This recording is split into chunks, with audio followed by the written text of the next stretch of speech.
Hello from Robert Radford with 50 games of chess.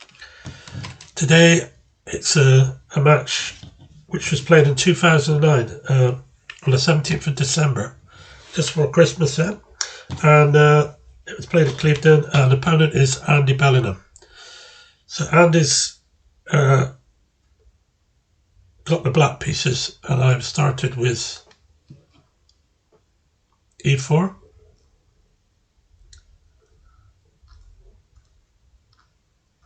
As you can see, well-known opening play. It's unusual as bishop d7 is what I thought was the correct move there, but he's chasing the bishop back to b3 and developed his knight to bishop to e6 instead of d7. Okay, castles, bishop e7, pawn takes, queen takes. Knight d2, this is nice. I can come into e4 here and chase this queen. So, I'm not sure what he's going to do there. He'll have to go back. So he stopped me going after his bishop in any way. So knight to e4, and he drops back to d7. Rook e1, castles, a4, rook b8, pawn takes pawn, pawn takes pawn. So here's the situation. After 16 moves and we're all square with stockfish, he tried a rook swap, so I went rook c1, which restricts his queen to the d7 or e8 square at the moment because of his knight would be left hanging. So he played rook a6 as a defensive piece there.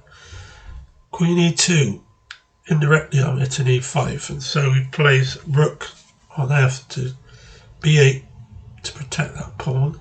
So I slotted my knight into that lovely square on c5, which he wasn't going to tolerate, which is why his bishop came in this position.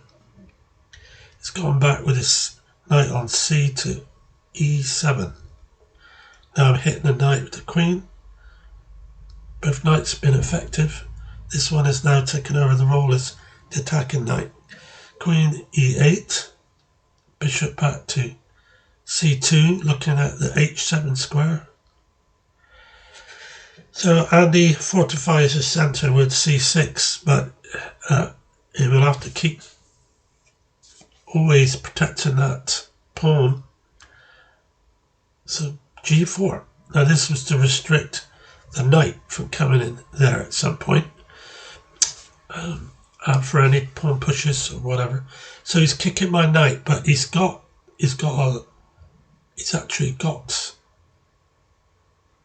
his bishop hanging. So I thought, well, I'll go knight g6. Let's see what he does. He took the knight. Queen takes, rook takes. Rook a1 check. Brought the rook back. I felt that was the right thing to do, rather than play king g2 because of the knight. One of the knights coming in on f4. So bishop takes. He's gone back with his knight. King up. Rook a1 onto the open file. Now I'm playing bishop b2, pinning his knight to his king. And here you got a situation where you have two knights defending each other, so to speak. And the rule here is you hit them in such a way that one of them has to move, or if not move, you've got to make them have to retake in such a way that it comes out to your advantage. So first of all, bishop to d2, king f7, and is heading for the centre, and also he breaks the pin on d4 with the knight. But here's where I capitalise now, because if I take with the bishop takes knight, which I did, he retook with the pawn. If I retook with a knight, I'd have went rook takes c6. So yeah, then I played a little cunning, crafty move. Bishop behind the rook, so I could play rook c7, pinning his knight, hitting it twice with the rook and bishop. So Andy should have been alert to this and played rook b7, but he never. He played king across to e8. This is a mistake because of rook c7 now means he has to move the knight, and he's going to drop the pawn on g7. So what's he going to do? Go back to c8, which is the most likely move, but he never. He went g6. He's considering rook takes pawn, knight f4, king f3, and then knight into d3. So that if I play rook g8 check, and he plays king f7, rook takes rook, and then knight takes bishop on b4. And that's going to be lovely for me because I can play rook takes pawn. He has to move the knight away, then I take the other pawn. So I get the b and the d pawns. This is just over. Yeah, Stockfish is giving me a plus 6.4 here. So yeah, it's good night. So anyway, he went after the bishop. Check. And then rook takes rook. So he did get the bishop for the rook, but this is where the real problem lies in these pawns. I was just able to mop them up quickly, and then went after the h pawn once I'd got my king into that e4 square. So he's attacking the rook. The rook goes across to h5, and here Andy resigned because it's hopeless now. He's only got 2 pawns. But you can see where the problem was in this game. If we go back here, after the bishop to b4, and he should have not allowed my rook into c7. This was dangerous, very, very dangerous. Cost him the game.